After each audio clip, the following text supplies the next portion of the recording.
नमस्कार साथियों, स्वागत है आपका हमारे YouTube चैनल पर। तो आज हम पढ़ते हैं, अगला टॉपिक है हमारा तरल मोज़ेक मॉडल। तरल मोज़ेक मॉडल की खोज सिंगरोल निकोल्सन ने 1972 में की और इनके अनुसार कोशिका झिल्ली मुख्यतः लिपिड व प्रोटीन से निर्मित होती है तथा लिपिड व प्रोटीन की निम्न प्रकार से व्यवस्था होती है। जैसे लिपिड दिवसता होती है और इसमें लिपिड में कुछ आंशिक दसी प्रोटीन होती है। इसलिए दिख रहे होंगे आपको, ये सिर दिख रहे होंगे आपको, इसकी लिपिड की पूंछ दिख रही होगी। पूर्णदसी प्रोटीन देख सकते हो आप। जल में घुलनशील सिर होता है, जिस सिर होता है जल में घुलनशील होता है, इसे ध्रुवीय भाग कहते हैं। इसका प्रोटीन सतह का ध्रुवीय भाग कहते हैं लिपिड को। और ये हाइड्रोफिलिक होता है और पूंछ हाइड्रोफोबिक होती है। इस मॉडल के अनुसार कोशिका झिल्ली में मुख्यतः लिपिड और प्रोटीन उपस्थित होते हैं। अब हम आगे बात करते हैं लिपिड की। लिपिड कोशिका झिल्ली में उपस्थित फास्फोलिपिड के रूप में होता है कि यह कोशिका झिल्ली में फास्फोलिपिड के रूप में उपस्थित होता है। लिपिड फास्फोलिपिड की दो सतह उपस्थित होती है तथा प्रत्येक लिपिड अणु के दो सिरे होते हैं, यानी एक तो सिर हो गया और एक पूंछ हो गई, जिसमें हाइड्रोफोबिक सिर और हाइड्रोफिलिक सिर तथा हाइड्रोफोबिक पूंछ अंदर की ओर दसी होती है। लिपिड जल के लिए पारगम्य होती है। अब नेक्स्ट टॉपिक की बात कर लेते हैं प्रोटीन। प्रोटीन कोशिका झिल्ली का ठोस भाग होता है, अर्थात ये ठोस होता है। कोशिका झिल्ली में एकमात्र ठोस प्रोटीन होती है जो निम्न दो प्रकार से कोशिका झिल्ली में उपस्थित होती है। पहले तो होता है बाह्य सतह प्रोटीन, ये 30% होती है, और आंतरिक या समाकलन प्रोटीन 70% होती है। आंतरिक या समाकलित प्रोटीन दो प्रकार की होती है, आंशिक दसी प्रोटीन होती है और एक पूर्णदसी प्रोटीन। मतलब कोशिक लिपिड में कितनी पूर्णदसी वो होती है प्रोटीन की मात्रा। कोशिका झिल्ली में दुषी हुई प्रोटीन जल में घुलनशील पदार्थों के लिए मार्ग का निर्माण करती है, इसलिए इसे चैनल प्रोटीन भी कहते हैं। अर्थात ये जल के लिए मार्ग का निर्माण करती है, इसलिए क्या कहते हैं इसको, चैनल प्रोटीन। अब इसके से कोशिका झिल्ली के कार्य देख लेते हैं। कोशिका झिल्ली कोशिका में पदार्थों के परिवहन को नियंत्रित करती है और यह पदार्थों के अंतर्ग्रहण करने और बाहर त्यागने का कार्य भी करती है। अब देख लेते हैं एंडोसाइटोसिस कोशिका और एक पिनोसाइटोसिस। एंडोसाइटोसिस का मतलब होता है कि कोशिका द्वारा ठोस पदार्थों को सेल के अंदर ग्रहण करना, और पिनोसाइटोसिस होता है, इसका मतलब होता है द्रव कोश पदार्थों का कोशिका के अंदर ग्रहण करना। अब हम बात कर लेते हैं आगे एक्सोसाइटोसिस, पदार्थ को कोशिका के बाहर त्यागना, अर्थात कोशिका द्वारा कोशिकीय पदार्थ को बाहर त्यागना या अवशिष्ट पदार्थ को उत्सर्जित करना। अब फेगोसाइटोसिस के बारे में हम चर्चा कर लेते हैं। कोशिका द्वारा अनावश्यक पदार्थों का भक्षण करना, अर्थात कोई भी इनकम्प्यूटेबल मैटर होता है उसको ये ऑब्जर्व कर लेती है, उसको कहते हैं फेगोसाइटोसिस सेल। कोशिका झिल्ली अनेक एंजाइम को स्थल प्रदान करती है, इसकी मुख्य विशेषता एक और ये है। अब हम प्रोटोप्लास्ट या जीवद्रव्य के बारे में अध्ययन कर लेते हैं। कोशिका भित्ति रहित कोशिकाओं को ही प्रोटोप्लास्ट कहा जाता है, मतलब कि कोशिका के बाहर जीवद्रव्य नहीं होता तो उसे जीवद्रव्य कोशिका कहा जाता है। जीवद्रव्य कोशिका झिल्ली प्लस जीवद्रव्य से मिलकर बनी होती है, यानी प्रोटोप्लाज्म प्लस सेल मेम्ब्रेन। अब प्रोटोप्लाज्म के बारे में या साइटोप्लाज्म के बारे में हम अध्ययन कर लेते हैं। यह कोशिका झिल्ली के अंदर की ओर उपस्थित कोशिका द्रव्य व कोशिकांग है जो जिन्हें सम्मिलित रूप से कोशिका द्रव्य कहते हैं। मतलब कोशिका झिल्ली के अंदर उपस्थित कोशिका द्रव्य कोशिकांग होते हैं, ये कुछ जीव द्रव्य, इन्हें सम्मिलित रूप से ही कोशिका द्रव्य कहा जाता है। इसकी खोज स्टार बर्गर ने की। अब आगे हम नोट देख लेते हैं। एक जीव द्रव्य, जीव द्रव्य में कौन कौन से अंग आते हैं, सभी कोशिकांग प्लस कोशिका द्रव्य। अब कोशिका द्रव्य में कौन कौन से वो पदार्थ या मटेरियल आता है, उसमें आते हैं सभी कोशिकांग प्लस केंद्रक कोशिका द्रव्य। सभी कोशिकाओं में केंद्रक को छोड़कर सभी अलावा माइटोकॉन्ड्रिया, लाइसोसोम, गोल्जी का आदि यार। अब हम देख लेते हैं कोशिका में कोशिकांग देखते हैं। इसमें कोशिका में फर्स्ट आता है एंडो रेटिकुलम, एंडोप्लाज्मिक रेटिकुलम मतलब अंतः प्रज्वीय चालिका। इसकी खोज की थी पोर्टर ने। एंडोप्लाज्मिक रेटिकुलम केंद्रक के बाह्य झिल्ली के अतिरिक्त होती है जो कोशिका झिल्ली तक फैली होती है। अर्थात यह कोशिका झिल्ली की बाह्य झिल्ली के अतिरिक्त अतिवर्ती को ही हम एंडोप्लाज्मिक ये झिल्ली तक फैली होती है। एंडोप्लाज्मिक रेटिकुलम कोशिका द्रव्य में उपस्थित जालिका नुमा चपटे व थैलीनुमा आवरण है। ईआर सभी प्रकार के कोशिकांगों में उपस्थित होते हैं। अर्थात सभी प्रकार के कोशिका मतलब कि आप देख सकते हो कोई भी कोशिका का अंग होता है उसमें सभी में उपस्थित होता है, लेकिन कुछ कोशिकांगों में जैसे मोनोसाइटोसिस परिपक्व आरबीसी व भ्रूण कोशिकाओं में ईआर एब्सेंट होता है। ये ध्यान रख लेना नॉर्मली। अब आगे हम बात कर लेते हैं ईआर की संरचना के निम्न घटक देख लेते हैं। इसमें संरचना में कौन कौन से घटक उपस्थित होते हैं। इसमें फर्स्ट है सिस्टर्नी, सेकंड फर्स्ट सिस्टर्नी, दूसरा सेकंड ट्यूबल्स, थर्ड होता है वेसिकल या पुटिका। ये सिस्टर्नी की बात कर लेते हैं हम। यह ईआर के चपटे थैलीनुमा आवरण होते हैं। सिस्टर्नी जाल के रूप में उपस्थित होता है तथा इसकी सतह पर राइबोसोम की उपस्थिति पाई जाती है। अर्थात इस पर राइबोसोम उपस्थित होती है जिसके कारण यह खुरदरे हो जाते हैं। अतः प्रोटीन संश्लेषण का मुख्य स्थल होता है सिस्टर्नी। अगर कोशिका में प्रोटीन संश्लेषण होता है तो सिस्टर्नी द्वारा सर्वाधिक मात्रा में होता है। सिस्टर्नी में राइबोसोम की उपस्थिति के कारण यह खुरदरी हो जाती है। अतः इसे आर में सर्वाधिक होती है। ये सिस्टर्नी सर्वाधिक विकसित प्रकार cisternae R rough endoplasmic reticulum में उपस्थित होती है। आपको दिख रहा होगा कि कोई भी सिस्टर्नी है उसके ऊपर की सतह पर राइबोसोम उपस्थित होते हैं, इसे इंट्रासिस्टर्नी स्पेस कहते हैं। और कोशिका के एक सिस्टर्नी के मध्य की और दो सिस्टर्नों के मध्य की दूरी को कहते हैं इंटरसिस्टर्नी स्पेस, और एक सिस्टर्नी को बोलते हैं हम सिस्टर्नेस। और इस पर राइबोसोम उपस्थित होते हैं। नलिकाएं, यह ईआर का नलिका में भाग होता है जिसमें राइबोसोम एब्सेंट होती है। अतः यह एसईआर में सर्वाधिक विकसित होती है। मतलब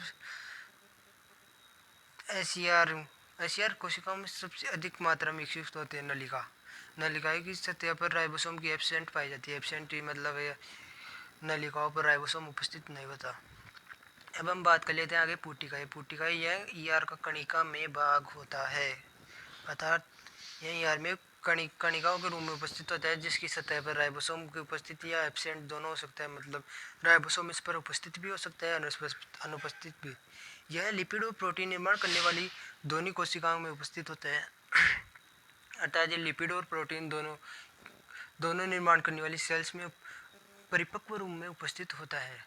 अब हम बात कर लेते हैं अंतःपरद्रव्य जालिका के प्रकार। राइबोसोम की उपस्थिति या अनुपस्थिति के आधार पर यह निम्न दो प्रकार की होती है। इसमें होता है पहले रफ एंडोप्लाज्मिक रेटिकुलम मतलब आर, फिर होता है स्मूथ एंडोप्लाज्मिक रेटिकुलम अर्थात एसईआर, खुरदरी अंतःपरद्रव्य जालिका, चिकनी अंतःपरद्रव्य जालिका। अब हम बात कर लेते हैं रफ एंडोप्लाज्मिक रेटिकुलम की। वह ईआर जिस पर राइबोसोम उपस्थित होती है अर्थात राइबोसोम की प्रेजेंस पाई जाती है जिसके कारण यह खुरदरी होता है। उन ईआर की सतह खुरदरी हो जाती है, इसलिए इन्हें आर भी कहते हैं। आर का मुख्य कार्य प्रोटीन संश्लेषण व एंजाइम निर्माण करना होता है। अर्थात आर का मुख्य कार्य होता है प्रोटीन संश्लेषण या एंजाइम का फॉर्मेशन करना होता है आर का मुख्य कार्य। अतः आर सक्रिय रूप से प्रोटीन संश्लेषण करने वाली कोशिकाओं में अधिक विकसित होती है, जैसे कि यकृत कोशिका और अग्नाशय कोशिका, क्योंकि यहाँ पे प्रोटीन संश्लेषण सर्वाधिक इन कोशिकाओं में होता है। अब हम आगे बात कर लेते हैं एसईआर की। SER smooth endoplasmic reticulum. इस ईआर पर राइबोसोम एब्सेंट होने के कारण इसकी सतह चिकनी होती है। एसईआर का मुख्य कार्य लिपिड व स्टेरॉयड हार्मोन का निर्माण करना होता है। मतलब ये हार्मोन फॉर्मेशन के लिए उपयोगी होते हैं। पेशी कोशिकाओं में इसे सर्कोप्लाज्मिक रेटिकुलम कहते हैं। अर्थात जो पेशी कोशिकाएं होती हैं उनमें इसे सर्कोप्लाज्मिक रेटिकुलम कहते हैं, जो कैल्शियम आयनों का स्तरण करने व संकुचन में सहायक होती है। एसईआर वर्षण व अंडाशय कोशिकाओं में सर्वाधिक विकसित प्रकार की होती है।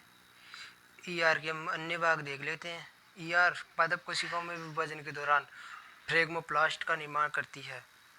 ईआर कोशिका भित्ति में प्लाज्मोडेस्माटा के निर्माण में भी सहायक होती है। प्लाज्मोडेस्माटा मतलब कि दो आसन कोशिकाओं के मध्य छिद्र होते हैं उनके निर्माण में भी ये सहायक होती है। कोशिका में रिक्तिका, लाइसोसोम, स्पेरोसोम व ग्लाइकोसोम आदि का निर्माण ईआर द्वारा होता है।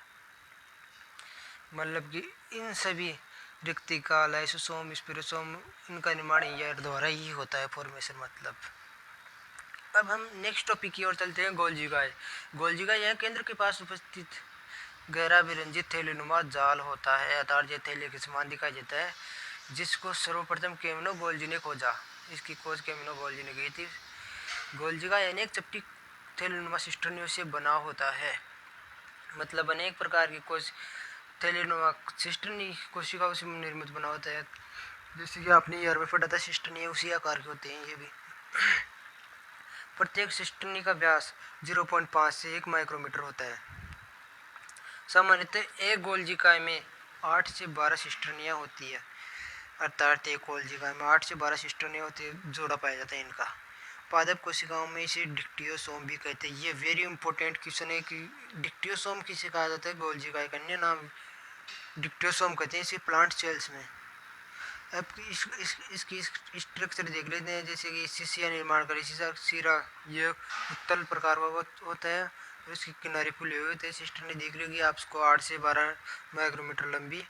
इसमें स्पेस होता है सिस्टर्नी के बीच में 0.5 से 1 माइक्रोमीटर का, और ये मध्य से संक्रिय होती है तथा किनारे इसके फूले हुए होते हैं। इन हेड सिरा परिपक्व या अवतल होता है। गोल्जिकाय के 2 सिरे होते हैं। जो शिरा पदार्थों को अंदर ग्रहण करते हैं उसे शीर्ष या निर्माणकारी शिरा कहा जाता है। इस सिरे को उत्तल का या कॉन्वेक्स होती है संरचना। दूसरा सिरा ट्रांस या परिपक्व सिरा कहलाता है, जिसकी सतह अवतल होती है। आपको जिसे कि अभी बताया था। सिस्टर्नियाँ एक दूसरे के समांतर उपस्थित होती है। प्रत्येक सिस्टर्नी का मध्य भाग संकरा व किनारे फूले हुए होते हैं। ये मध्य से संक्रिय होती है तथा किनारे से साइडों में से फूली हुई होती है। गोल्जिकाय के जैसे कार्य देख लेते हैं, विभिन्न पदार्थों के स्त्रोण में सहायक होती है। मतलब कि फॉर्मेशन ऑब्जर्वेशन में सहायक होती है। गोल्जिकाय का मुख्य कार्य पदार्थों का संवेष्टन या पैकेजिंग करना होता है अर्थात यह ईआर के द्वारा बनाए जाने वाले संवेष्टित पदार्थों को संवेष्टित करके पुटिकाओं का निर्माण करती है। अर्थात ईआर द्वारा कोई भी प्रोटीन निर्माण किया जाता है उसको पुटिकाओं के रूप में एक रूम में निर्माण कर देती है उसका। गोल्जिकाय ग्लाइकोलिपिड व ग्लाइकोल प्रोटीन का मुख्य निर्माण स्थल होता है गोल्जिकाय। ये इम्पोर्टेंट है, इसको ध्यान में रखना आप। यह पादी कोशिका भित्ति के निर्माण में भी सहायक होता है। अब हम अगला टॉपिक की ओर जाते हैं, लाइसोसोम या लैन काया। इसकी खोज की थी डी डुवे ने। खोज करता डी डुवे। लाइसोसोम एकल झिल्ली युक्त कोशिकांग है जिसमें सभी प्रकार के जल अपघटनीय एंजाइम पाए जाते हैं। एकमात्र कोशिका जिसमें सभी प्रकार के जल अपघटनीय एंजाइम पाए जाते हैं। लाइसोसोम का निर्माण गोल्जिकाय में संवेष्टन क्रिया के द्वारा होता है। पादप कोशिकाओं में लाइसोसोम को स्पोरोसोम भी कहा जाता है। इसको प्लांट सेल्स में स्पोरोसोम भी कहा जाता है। अब लाइसोसोम में सभी प्रकार के जल अपघटनीय एंजाइम जैसे कार्बोहाइड्रेट जो कार्बोहाइड्रेट का पाचन करेगा, लाइपेज जो लिपिड का पाचन करेगा, प्रोटीन जो प्रोटीन पदार्थों का पाचन करेगा, न्यूक्लियस जो न्यूक्लिक एसिड जैसे आरएनए डीएनए का पाचन करने में सहायक होता है। लाइसोसोम में के एंजाइम अम्लीय पीएच पर जैसे 4.5 से 5.5 पर सक्रिय होते हैं। लाइसोसोम को आत्मघाती थैली कहते हैं क्योंकि यदि लाइसोसोम कोशिका में पड़ जाए तो यह सभी कोशिकाओं का पाचन कर उसे नष्ट करता है। और ये कोशिका में अगर इसकी पड़ जाए गलती से तो ये पूरी कोशिका को नष्ट कर देता है, उस सेल को ही नष्ट कर जाता है। इसमें क्योंकि ये सभी प्रकार के एमिनो एसिड पाए जाते हैं। अब हम ऐसे ही नेक्स्ट टॉपिक की ओर बढ़ते हैं, राइबोसोम के बारे में पढ़ते हैं। इसकी खोज की थी पेलेड ने की जंतुओं में और पादपों में की रॉबिन्स व ब्राउन ने। राइबोसोम झिल्ली रहित कोशिकांग होता है। जैसा कि आपको पता है कि राइबोसोम के कोई झिल्ली से आवृत नहीं होता, जो आरएनए व प्रोटीन से निर्मित होते हैं। राइबोसोम आरएनए व प्रोटीन से निर्मित होती है। यूकेरियोटिक कोशिकाओं में सीएस राइबोसोम तथा लेकिन कुछ कोशिकाओं में 17 कोशिकाएं 17 राइबोसोम पाए जाते हैं। जैसे कि प्रोकैरियोटिक कोशिकाओं में 17 पाया जाता है। सीएस राइबोसोम निम्न 2 प्रक्रिया में होती है, जैसे कि RRN उपस्थित होते हैं। 80S की बड़ी उप इकाई होती है 60S की, और छोटी उप इकाई होती है 40S की। S का मतलब होता है सोइडबर्गर इकाई या अवसादन गुणांक।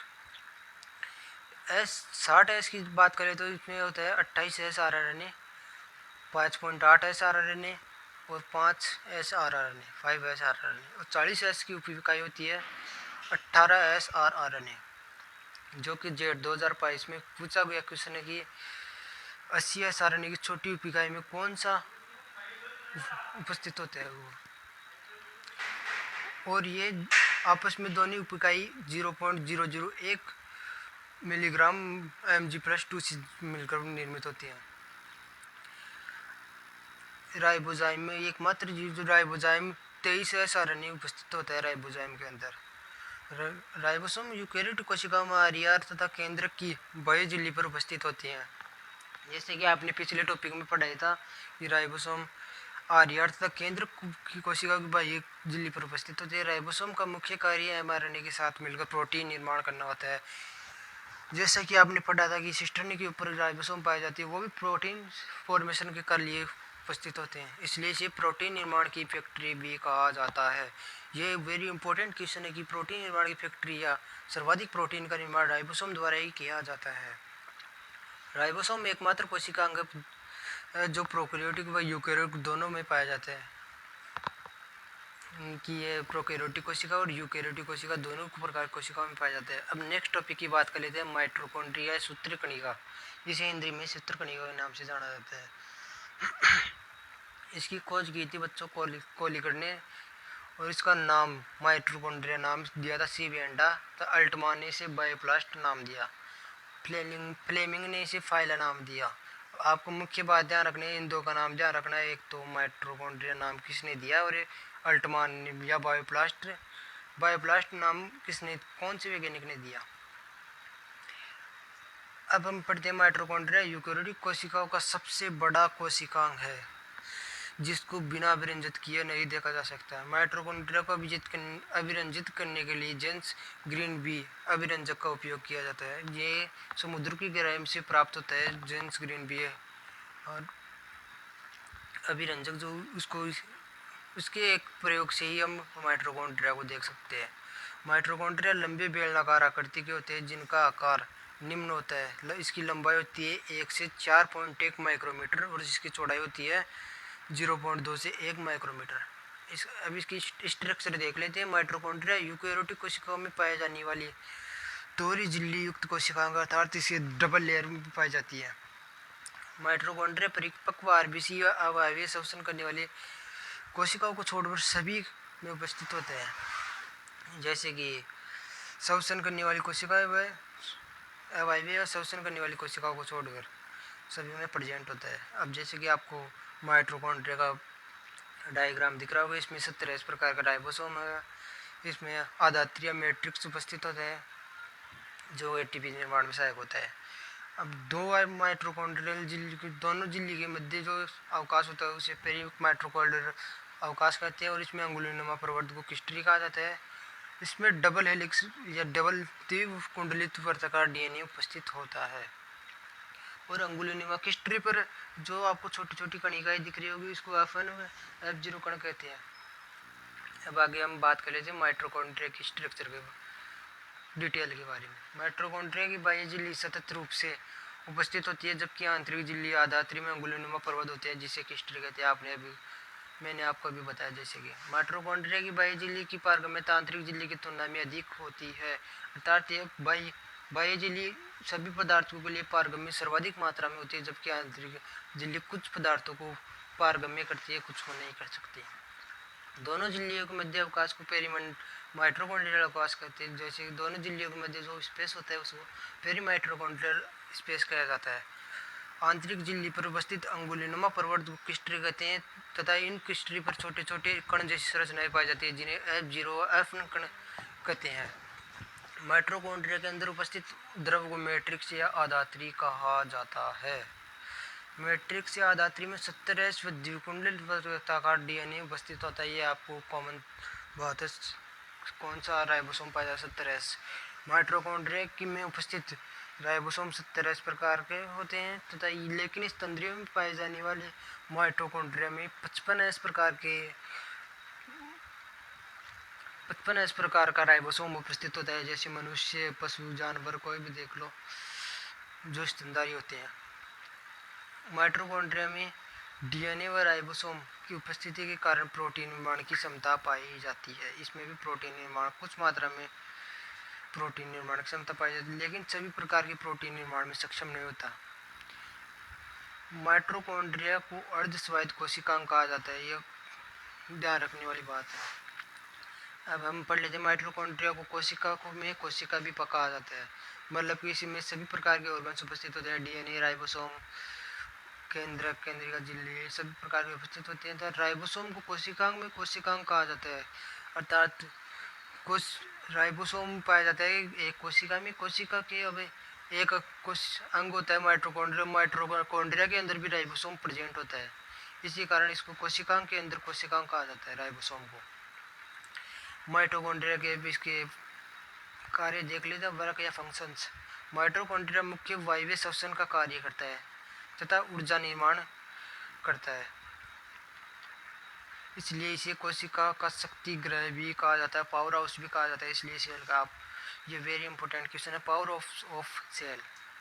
माइटोकॉन्ड्रिया की मैट्रिक्स में सभी प्रकार के एंजाइम पाए जाते हैं, जैसे कि सभी प्रकार लाइपेज, कार्बोहाइड्रेट का एंजाइम पाए जाते हैं जो ग्लूकोज के अपघटन में सहायक होते हैं, जैसे गले कार्बोहाइड्रेट वगैरह। नोट पढ़ लेते हैं हम। जो कोशिकाएं उपापचयी रूप से अधिक सक्रिय रहती हैं उनमें माइटोकॉन्ड्रिया की संख्या अधिक होती है, मतलब कि जो किसी पाचनशीलता आदि बढ़ाने में माइटोकॉन्ड्रिया उपस्थित होते हैं। माइटोकॉन्ड्रिया विखंडन विधि द्वारा अपना गुणन करते हैं कि इसमें माइटोकॉन्ड्रिया के दो भाग बीच में टूट जाने के कारण इसका निर्माण होता है। विखंडन अर्थात विखंडन विधि द्वारा इसका निर्माण होता है नए माइटोकॉन्ड्रिया का। अब हम प्लास्टिड के बारे में देख लेते हैं। अब अगला टॉपिक है हमारा लवक या प्लास्टिड। तो साथियों इसकी खोज गिदी रेकर ने लवक सभी स्वपोषी यूकेरियोटिक कोशिकाओं में यूकेरियोटिक में पाए जाने वाला कोशिकांग है। लवक निम्न जीवों में पाए जाते हैं, जैसे प्रोटिस्टा, डायरम व डायनोफ्लिजेट, पादप यूग्लिना। अब हम लवकों को सिंपड़ने वर्णकों की उपस्थिति व अनुपस्थिति के आधार पर 3 भागों में विभाजित किया, जैसे कि अवर्णी लवक, वर्णी लवक, हरित लवक, ल्यूकोप्लास्ट, क्रोमोप्लास्ट और क्लोरोप्लास्ट। अब हम बात कर लेते हैं अवर्णी लवक या ल्यूकोप्लास्ट की। इन लवकों में वर्णक एब्सेंट होता है। वर्णकों की एब्सेंटी के कारण यह रंगहीन होते हैं, यानी कलरलेस होते हैं। अवर्णी लवक मुख्यतः पादपों की जड़ों व तने में पाई जाती है, अर्थात इनमें कोई कलर नहीं पाया जाता। पादपों की जड़ में कोई कलर नहीं होता इसका भी, और तने के अंदर भी कोई कलर नहीं होता। अवर्णी लवकों का मुख्य कार्य भोजन संचय करने का होता है, अर्थात ये भोजन संचय कर सकते हैं, जैसे कि मूली करती है भोजन संचय, गाजर करती है, सलजम आदि। भोजन संचय करने के आधार पर अवर्णी लवक निम्न 3 प्रकार के होते हैं। एमाइलोप्लास्ट, जैसे कि कार्बोहाइड्रेट का ये या स्टार्च का संचय करते हैं जो आलू में होता है। इलियोप्लास्ट या वसाया तेल का संचय जैसे सरसों, मूंगफली आदि में होता है। एलुरोप्लास्ट या प्रोटीनोप्लास्ट या प्रोटीन एक बीजपत्री की पादपों की एलुरोन परत। अब हम आगे बात कर लेते हैं क्रोमोप्लास्ट या वर्णी लवक। इन लवकों में पर्णहरित या क्लोरोप्लास्ट वर्णक को छोड़कर सभी प्रकार के वर्णक उपस्थित होते हैं, इसलिए इसे वर्णी लवक भी कहते हैं। मतलब पर्णहरित या क्लोरोफिल उपस्थित नहीं होता, इसके कारण अर्थात ये हरे कलर का नहीं होता। वर्णी लवक का मुख्य कार्य पादप के विभिन्न भागों को रंग प्रदान करता होता है, जैसे पुष्पों का रंग, फलों का रंग। अब हम आगे बात कर लेते हैं क्लोरोप्लास्ट, जो कि इम्पोर्टेंट है, बहुत इम्पोर्टेंट, जैसे क्लोरोप्लास्ट या हरित लवक। यह हमारे एग्जाम में इसका बार बार क्वेश्चन आता है कि क्लोरोप्लास्ट और हरित लवक के बारे में संरचना बनाइए, इसके सचित्र वर्णन कीजिए, इसके बारे में बार बार क्वेश्चन आता है। यह पादप का प्रकाश संश्लेषी लवक है जो पादप के प्रकाश संश्लेषी भागों में पाया जाता है, जैसे पत्तियों में, शेषव तने में, मतलब कच्चे तने में प्रेजेंट होता है। हरित लवक की संख्या अलग अलग कोशिकाओं में अलग अलग हो सकती है, जैसे कि क्लेमाइडोमोनास हरित लवक प्रत्येक कोशिका में होते हैं। जैसे एक कोशिका उपयुक्त की रिसेवार पादपों की पत्तियों में मेसोफिल या प्रण मध्य कोशिका, इसमें 20 से 40 हरित लवक प्रेजेंट होते हैं। हरित लवक का आकार अधिक होने के कारण यह पादप कोशिकाओं का दूसरा सबसे बड़ा कोशिकांग है। इनका आकार निम्न होता है, जैसे प्रथम हो गया माइटोकॉन्ड्रिया, दूसरा हो गया हरित लवक। इसकी लंबाई हो गई तो 5 से 10 माइक्रोमीटर लंबे और 2 से 4 माइक्रोमीटर चौड़े होते हैं। हरित लवक की स्ट्रक्चर की बात कर लेते हैं हम, तो यह दोहरी झिल्ली युक्त कोशिकांग होता है, अर्थात यह डबल लेयर से निर्मित होता है, जिसमें बाह्य व आंतरिक परत पाई जाती है। दोनों झिल्लियां सतत रूप से प्रेजेंट होती है। अब जैसे कि आपको दिखाई दे रही होगी आउटर मेम्ब्रेन और इनर मेम्ब्रेन, इसमें 70 प्रकार का राइबोसोम पाए जाते हैं। और जैसे कि आपको सिक्के के समान ढेर के समान दिखाई दे रही होगी संरचनाओं से ग्रेनम या थाइलेकोइड कहते हैं। और जो इसमें द्रव भरा होता है उसको पीठिका कहते हैं। इसमें द्विखंडित वर्ताकार डीएनए पाया जाता है। और ये दो सिक्के आपस में ल्यूमेन की सहायता से जुड़ते हैं, दो सिक्कों के ढेर। और दो अलग अलग क्रेनम स्ट्रोमा लेमेली की सहायता या थाइलेकोइड या पीठिका की सहायता से आपस में जुड़े होते हैं। इसकी संरचना आप देख लेना। अब हम बात करते हैं इसके अंदर की, और निम्न दो भाग उपस्थित होते हैं प्रेजेंट, जैसे स्ट्रोमा ग्रेना। स्ट्रोमा या पीठिका के बारे में बात कर लेते हैं। यह हरित लवक में द्रव के रूप में उपस्थित होता है, जिसे स्ट्रोमा या पीठिका कहा जाता है। स्ट्रोमा में द्विरज्जु के वर्ताकार डीएनए 70 प्रकार के राइबोसोम पाए जाते हैं, अर्थात माइटोकॉन्ड्रिया में भी 70 और यूकैरियोटिक सेल्स में भी 70, प्रोकैरियोटिक सेल्स में भी प्रोकैरियोटिक सेल्स में 70 प्रकार का, और हरित लवक में भी 70 प्रकार का राइबोसोम प्रेजेंट होता है। स्ट्रोमा में प्रकाश संश्लेषण के लिए सभी प्रकार के एंजाइम उपस्थित होते हैं। ग्रेना देख लेते हैं कि ग्रेना यह हरित लवक का ठोस भाग होता है, जो अनेक सिक्कों के समान संरचनाओं से बना होता है, जिन्हें थाइलेकोइड कहा जाता है। मतलब सिक्कों के समान संरचना दिखाई देने वाले को थाइलेकोइड कहा जाता है। ग्रेना में थाइलेकोइड सिक्कों के ढेर के समान में व्यवस्थित होते हैं। थाइलेकोइड एक झिल्ली में संरचना है, जिसके अंदर उपस्थित अवकाश ल्यूमेन कहलाता है। स्ट्रोमा में उपस्थित ग्रेना आपस में जुड़े होते हैं तथा ये ग्रेना स्ट्रोमा लेमेली की सहायता से जुड़े होते हैं। मतलब दो ग्रेना आपस में स्ट्रोमा लेमेली की सहायता से जुड़े होते हैं। हरित लवक अर्धस्वायत्त कोशिकांग है, जो विखंडन विधि द्वारा विभाजित होते हैं, माइटोकॉन्ड्रिया की तरह ही। हरित लवक की बाह्य झिल्ली आंतरिक झिल्ली की तुलना में अधिक पारगम्य होती है। अब नेक्स्ट टॉपिक के साथ हम आगे चलते हैं, रिक्तिका या रसदानी। यह प्लांट सेल्स में उपस्थित बड़े आकार का अवकाश है, जो कुल कोशिका का 90% आयतन करती है। अर्थात जो एक कोशिका की संरचना होती है, मतलब 10 सेंटीमीटर की संरचना है एक कोशिका की, तो उसमें 9 सेंटीमीटर तो मात्र प्लांट सेल्स में रिक्तिका या रसदानी होती है। रिक्तिका के अंदर उपस्थित द्रव कोशिका रस व इसकी झिल्ली को टोनोब्लास्ट कहते हैं। ये इंपॉर्टेंट क्वेश्चन है कि इसकी रिक्तिका या रसदानी की झिल्ली को क्या कहते हैं, टोनोप्लास्ट। रिक्तिका कोशिका द्रव्य में उपस्थित अतिरिक्त पदार्थ जैसे शर्करा, खनिज पदार्थ, उत्सर्जी पदार्थ व अन्य विलेय कणों को अपने अंदर संचित कर लेती है। जैसे शर्करा बता दिया आपको, जिससे कोशिका रस की सांद्रता द्रव्य की तुलना में बढ़ जाती है। रिक्तिका पादप कोशिकाओं में सांद्रता का नियमन अर्थात प्रासरण नियमन या ऑस्मो रेगुलेशन का कार्य करती है। कुछ जीवों जैसे अमीबा में संकुचनशील रिक्तिका या खाद्य रिक्तिका पाई जाती है, अर्थात भोजन को पकड़ने में आदि में सहायक होती है। अमीबा में संकुचनशील रिक्तिका प्रासरण नियमन का कार्य करती है। अब हम अगले टॉपिक के साथ बढ़ते हुए चलते हैं। अमीबा हो गया कसाबिका के बारे में पढ़ते हैं हम। कसाबिका या पक्षमाभ, यह यूकेरियोटिक कोशिकाओं में पाए जाने वाला सूक्ष्म तंतु है, जो गतिशील संरचनाओं के रूप में प्रेजेंट होता है। कोशिकाओं में सीलिया संख्या में अधिक तथा सीलिया यानी कसाबिका संख्या में अधिक तथा छोटे होते हैं तथा यह पदार्थों को कोशिका से दूर हटाने का कार्य करते हैं। जैसे कोई भी तरल लिक्विड या सॉलिड पदार्थ होते हैं, उसको सेल से दूर हटाने का कार्य करते हैं। सीलिया चप्पू के समान एक तरफा गति करती हैं। जैसे नाम चना लेकिन एक चप्पू होते हैं उसकी तमार समान एक तरफ गति करते हैं। कभी का आकार में बड़े और संख्या में कम होते हैं, जो तरंगीय गति करते हैं यथार्थ कोशिका को आगे बढ़ाने में सहायक होते हैं। यह कोशिका को गति प्रदान करने का कार्य करते हैं। सीलिया व फ्लैजिला एकल झिल्ली युक्त तंतु होते हैं।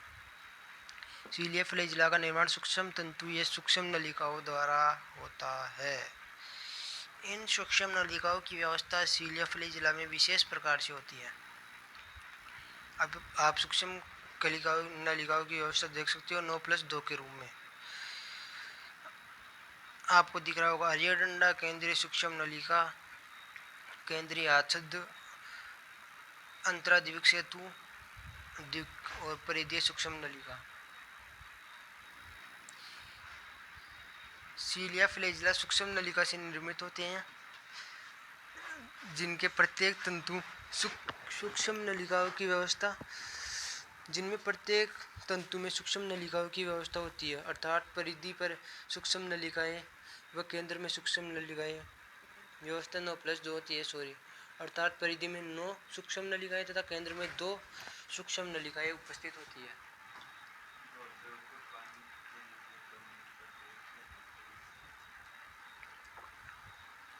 अब हम आगे बात करें सीलिया फ्लैजिला में कि प्रत्येक तंतु को अक्षसूत्र कहते हैं, यानी एक्सोनोमी।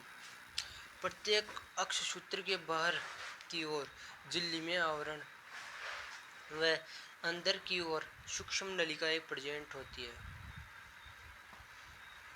इसकी परिधि पर उपस्थित 9 सूक्ष्म नलिकाएं द्विक के रूप में होती है तथा आपस में अंतराद्विक सेतु बंधों से जुड़ी होती है। केंद्र में 2 सूक्ष्म नलिकाएं प्रेजेंट होती है जो एकल व्यवस्था में होती है, अर्थात सेंटर में। केंद्र में 2 सूक्ष्म नलिकाएं उपस्थित होती है जो एकल व्यवस्था के रूप में व्यवस्थित होती है। केंद्रीय सूक्ष्म नलिकाओं के बाहर की ओर केंद्रीय आच्छादित उपस्थित होता है। अब परिधीय सूक्ष्म नलिकाएं हरे डंडा की सहायता से केंद्रीय सूक्ष्म नलिकाओं से जुड़ी होती है। नोट पर लेते हम सीलिया और फ्लैजिला में उपस्थित सूक्ष्म नलिकाओं का निर्माण ट्यूबुलिन प्रोटीन के द्वारा होता है। ये मुख्य इम्पोर्टेंट सूचना है कि सीलिया और फ्लैजिला का निर्माण किससे होता है? ट्यूबुलिन प्रोटीन से। अब नेक्स्ट टॉपिक हमारा तारक काय। यह झिल्ली रहित कोशिकांग है जो 2 बेलनाकार तारक केंद्रों से बना होता है। तारक केंद्रों के बाहर की ओर झिल्ली अनुपस्थित होती है, जबकि इनमें बाहर की ओर क्रिस्टलीय परिकेंद्रीय ध्रुव भरा होता है। तारक काय में उपस्थित दोनों तारक केंद्र एक दूसरे के समकोण पर उपस्थित होते हैं, मतलब प्लस देख सकते हो आप, प्लस के रूप में जोड़ के रूप में उपस्थित होते हैं। प्रत्येक तारक केंद्र ट्यूबुलिन प्रोटीन से बनी सूक्ष्म नलिकाओं का होता है।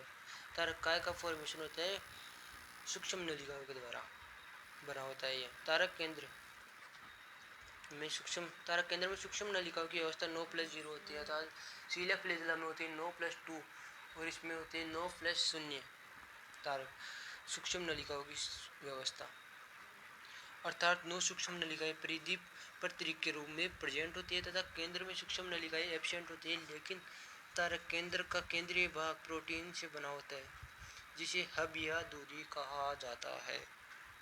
तारक केंद्र सीलिया व फ्लैजिला के आधार काय का निर्माण करता है, मतलब आधार बनाता है सीलिया फ्लैजिला का।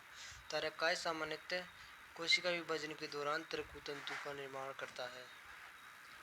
नोट सीलिया फ्लैजिला के आधारी भाग में सूक्ष्म नलिकाओं की व्यवस्था 9+0 होती है, जैसा कि अभी बताया था। कोशिका कंकाल के बारे में देख ले। सेल में जो यह कोशिका के अंदर उपस्थित प्रोटीन तंतुओं से निर्मित जाल है, अर्थात ये प्रोटीन तंतुओं से निर्मित बना होता है, प्रोटीन तंतुओं के द्वारा बना होता है। मतलब यह कोशिका के आकार को बनाए रखता है तथा कोशिका के यांत्रिक सहारा प्रदान करता है तथा यह कोशिका को गति में भी सहायक होता है, अर्थात कोशिका जितनी शिथिल रहेगी तो उतनी बढ़िया गति कर पाएगी। अब हम पढ़ लेते हैं माइक्रोबॉडीज या सूक्ष्म काय। यूकेरियोटिक कोशिकाओं में कोशिका द्रव्य में उपस्थित अतिरिक्त पदार्थ छोटी छोटी पुटिकाओं के रूप में संचित हो जाते हैं, जिन्हें सूक्ष्म काय कहा जाता है। अर्थात छोटी छोटी कोई भी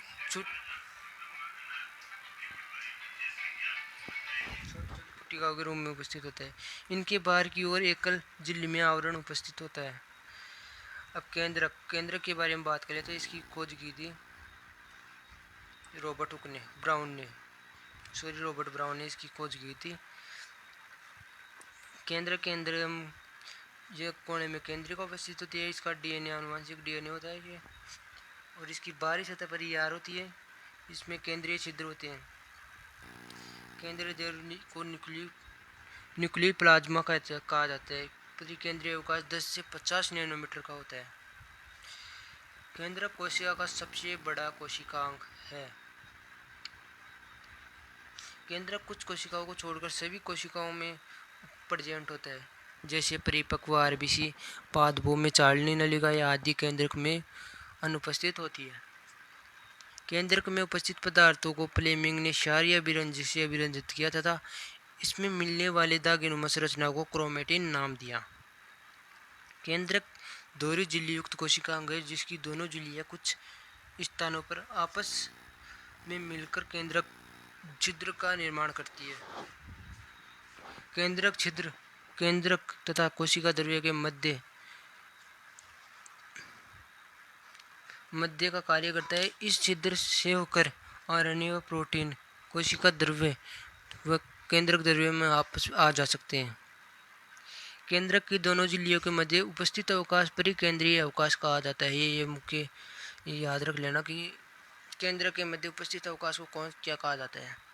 यह अवकाश 10 से 50 नैनोमीटर का होता है। इसकी साइज होती है 10 से 50 नैनोमीटर की। केंद्रक के अंदर उपस्थित यह केंद्रक द्रव कहा जाता है। केंद्रक द्रव में डीएनए व आरएनए प्रेजेंट होते हैं, जिन्हें न्यूक्लिक एसिड कहा जाता है। केंद्रक में डीएनए सामान्यतः धागनुमा संरचना के रूप में अर्थात क्रोमेटिन के रूप में पड़ा होता है। क्रोमेटिन में डीएनए व स्टोन प्रोटीन प्रेजेंट होते हैं। केंद्रक में आरएनए समूह के रूप में उपस्थित होता है, जिसे केंद्रिका कहा जाता है। अब हम केंद्रिका न्यूक्लियोइड्स की बात कर लेते हैं। खोज इसकी फोंटाना ने की थी। केंद्रक द्रव्य में प्रेजेंट झिल्ली रहित कोशिकांग है, जिसमें आरएनए प्रेजेंट होता है। आरएनए की प्रेजेंस के कारण यह राइबोसोम का निर्माण करती है, इसलिए इन्हें राइबोसोम निर्माण की फैक्ट्री भी कहा जाता है केंद्रिका को। ये मुख्य इसको ध्यान रखना इम्पोर्टेंट है। ये सक्रिय रूप से प्रोटीन निर्माण करने वाली कोशिकाओं में केंद्रिका अधिक मात्रा में प्रेजेंट होती है। अब हम आगे बात कर लेते हैं गुणसूत्र कोशिका विभाजन के दौरान दिखाई देते हैं। सामान्यतः कोशिका में डीएनए क्रोमेटिन के रूप में रहता है, लेकिन कोशिका विभाजन के दौरान यह क्रोमेटिन संघनित हो जाता है होकर गुणसूत्रों में परिवर्तित हो जाता है। अर्थात जब ये संघनित हो जाता है मतलब गुथ जाता है, थोड़ा सा इसकी साइज कम हो जाती है, इसका ये मोटे आकार में दिखाई देता है संघनित होने के बाद। गुणसूत्र प्रत्येक जाति में निश्चित होते हैं, जैसे कि केले में 3n बराबर 33 ये निश्चित होते हैं हमेशा प्रत्येक जाति के। गुणसूत्र का नाम वॉल्डेयर ने दिया। गुणसूत्रों की संरचना देख लेते हैं। स्ट्रक्चर ये गुणसूत्रों के साइड के बीच में मध्य गुणसूत्र बिंदु और गुणसूत्र की दो भुजाएं को क्रोमेटिड कहा जाता है, और इसके गुणसूत्र बिंदु के ऊपर जो सी आकार में दिख रहा है उसको काइनेटोर कहते हैं। गुणसूत्र बिंदु उपस्थित होता है, जिसकी दोनों तरफ डिस्क नुमा प्रोटीन होती है, जिसे काइनेटोकोर कहा जाता है। डिस्क नुमा प्रोटीन को ही काइनेटोकोर कहा जाता है गुणसूत्र की। गुणसूत्रों में गुणसूत्र बिंदु की स्थिति के आधार पर निम्न 4 प्रकार का होता है। यदि गुणसूत्र बिंदु मध्य में हो तो उसको मेटासेंट्रिक कहा जाता है। थोड़ा ऊपर हो तो इसको सब मेटासेंट्रिक कहा जाता है। थोड़ा और भी ऊपर हो तो इसको एक्रोसेंट्रिक कहा जाता है। और अगर ये गुणसूत्र की आखिरी छोर पर उपस्थित हो तो इसको टीलोसेंट्रिक कहा जाता है। अब हम अंतःझिल्लिका तंत्र की बात कर लेते हैं। हमारी कोशिका में कौन कौन से अंतःझिल्लिका तंत्र हैं उन सभी की बात करते हैं। अंतर झिल्लिका तंत्र में उन सभी कोशिकाओं को शामिल किया जाए जो आपस में मिलकर कार्य करते हैं, अर्थात जो एक दूसरे के बिना उनका कार्य अधूरा होता है। अंतः झिल्लिका तंत्र में ईआर, गोल्जिका, लाइसोसोम व रिक्तिका को सम्मिलित किया गया है। थैंक यू साथियों, इसी के साथ आज हमारा टॉपिक ख़त्म होता है। मिलते हैं